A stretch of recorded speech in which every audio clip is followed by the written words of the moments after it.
তো hello guys, আজকে আবার একটা ব্লগ ভিডিও নিয়ে চলে এসেছি আপনাদের কাছে। তা আজকে ভিডিও হলো পান্তা ভাত, যেটা আমরা বলি বাসি ভাত। তো ওটার একটা রেসিপি করব, তো আপনাদেরকে দেখাবো, চলেন আপনারা দেখেন। তো পান্তা ভাতগুলো জলে থেকে সব উঠিয়ে নেবো, ছেঁকে নেবো। ছাকার পরে এদিকে কড়াই বসিয়ে দিয়েছি, আর ফার্স্টে 3টে শুকনো লঙ্কাকে ভেজে দিয়ে দিয়েছি, আর পরিমাণ মতন তেল দিয়ে দিয়েছি। তো এই শুকনো লঙ্কাটা যখন ভাজা হয়ে যাবে, তারপরে আমি যেগুলো দেবো আপনাদেরকে দেখাবো। তো ফার্স্টে দিয়ে দেবো আমি পেঁয়াজটা নিয়ে লাল করে ভাজবো। তো পেঁয়াজটা ভাজার পর পেঁয়াজটা যখন একটু ভাজা হয়ে যাবে, তারপরে আমি যে একটা গাজর ছিল ফ্রিজে, তো একটাই ছিল, ওই জন্য আমি একটাই কুচি ভালো করে কেটে নিয়েছি। এবার গাজরটাও দিয়ে দেবো, গাজরটাকে দিয়েও ভালো করে ভেজে দেবো। তো এখানে আমি জল দেবো না, তেলে এই গাজর পেঁয়াজ সব ভেজে নিতে হবে।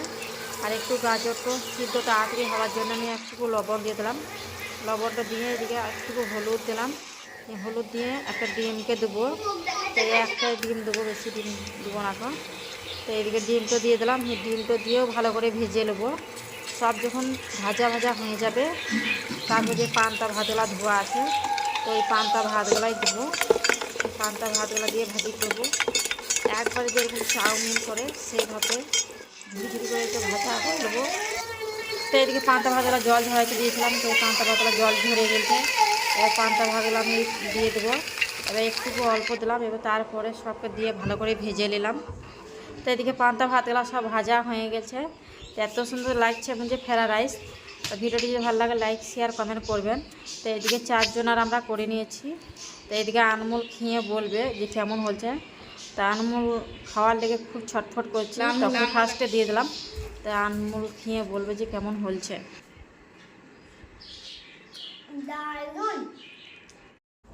তো আমরা পান্তা ভাত চানাচুর ছানা হোক কি অন্য কোনো ছানা দিয়ে চপ দিয়ে খাই। তো আজকে সবারই ঠান্ডা লেগেছিল, তার জন্য আমি ওরকমভাবে একটা রেসিপি করলাম। আর এদিকে করব আজকে শুকটি দিয়ে, আলু দিয়ে, বেগুন দিয়ে একটা পাতলা করে ঝোল করব সর্ষে বাটা দিয়ে। তো ফার্স্টে আলুগুলো আমি লম্বা লম্বা করে কেটে নিয়েছি, তারপর কেটে নিয়েছি বেগুন। আর বেগুন আমার ছিল না, একটাই ছিল, তো বেগুনটা খুব সুন্দর ছিল। আর এইদিকে আমি জলে বরবটি কলাইটা ভিজিয়ে রেখেছি। আর এদিকে 4টে শুকনো লঙ্কা সর্ষে বাই করে নিয়েছি, ওই সিলেটাও বেটে নেবো। আর এদিকে আমার ভাত হচ্ছে, তারপরে ভাতটা হোক, আর ওইদিকে আমি মশলাটা বেটে লিগা তারপরে আপনাদেরকে দেখাবো কীভাবে রান্না করতে হবে। তো ফার্স্টে আমি সেজে রান্না করব, যেরকম মাংস রান্না করি সেইভাবেই রান্না করব। আলু ফার্স্টে দিয়ে দিলাম, তারপর দিয়ে দিলাম বেগুন, তারপরে দিয়ে দেবো সর্ষে আর লঙ্কার একটা পেঁয়াজ দিয়েছিলাম, ওটাও বেটে দিয়ে দিয়েছি সর্ষের সাথেই। তারপর যে দেবো বরবটিটা। তো বরবটিটা একটু গরম জল দিয়ে ভিজিয়ে রেখেছিলাম, তো একটু নরম হচ্ছে। আর এখন লবণ দেবো না, শুধু হলুদ গুঁড়ো, লঙ্কার গুঁড়ো আর একটুকু তেল দেবো, যেন কালো না হয়ে যায়। তার জন্যে বরবটিটা কেন লবণ দেবো না, বরবটিটা যদি লবণ দিয়ে দিই তো বরবটিটা সিদ্ধ হবে না, তার কারণে লবণ দেবো না। তো এইদিকে আমার সব রেডি হয়ে গেছে, শুধু লবণটাই দিই নাই। আর একটা জিনিস দেবো, তো আপনাদেরকে দেখাবো। তো এইদিকে আমি আলু বেগুনটা চাপিয়ে দিলাম। তো আলু বেগুনটা তারপরে এদিকে হোক, আর যখন হয়ে যাবে তখন আপনাদেরকে দেখাবো। তো এই আলু বেগুন আমার হয়ে গেছে। তো তারপরে এবার আমি পরিমাণ মতো লবণটা দিয়ে দেবো। লবণ দেওয়ার পর তারপর যে আমি শুকটি, এই 4টে শুকটি নিয়েছি, ওটা আমি জল দিয়ে ভালো করে ভিজিয়ে ধুয়ে তারপরে এদিকে তেলে ভাজবো। তো এই শুকটিটা হলো খয়রা মাছের শুকটি। তো খয়রা মাছের শুকটি খুব ভালো লাগে, পুঁটি মাছেরও শুকটি হয়, তো আমরা খয়রা মাছের শুকটি বেশি পছন্দ করি। তো এদিকে আমার আলু বেগুন হয়ে গেছে। এবার এটা নামিয়ে আমি শুকটি যে বাগার দেবো, তো সেই কড়াইটি চাপিয়ে দেবো। তো এইদিকে কড়াইটা চাপিয়ে দিলাম। এবার পরিমাণ মতন কিছুটা তেল দিয়ে দেবো। এই তেল দেওয়ার পর ওই শুকটিগুলো যেগুলো আমার ভিজানো আছে, শুকটিগুলোকে নিচুড়ে আমি তেলের মধ্যে ছেড়ে দেবো। তাই ভালো করে নিচুড়ে নেবো, এই নিচুড়ে তেলের মধ্যে ছেড়ে দেবো।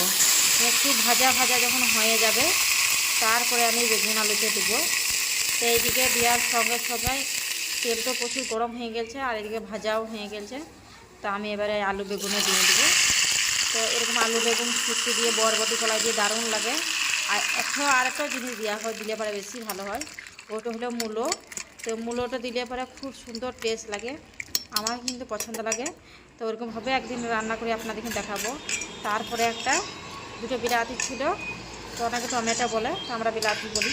তো টমেটো দুটো কাঁচা লঙ্কা পেঁয়াজ দিয়ে ভেজে নিয়েছি, আর এইদিকে ডিম ভেজে নিয়েছি। তো এইদিকে সবারই জন্য ভাত বেড়ে নিয়েছি। তো ভিডিওটি যদি ভালো লাগে লাইক শেয়ার করবেন। কেন জানি না আমাদের ভিডিও খুব ভিউজ হচ্ছে না আমাদের দুটো চ্যানেল আছে, একটা রান্না বান্না ছাড়ি আর একটা তো গান ছাড়ি।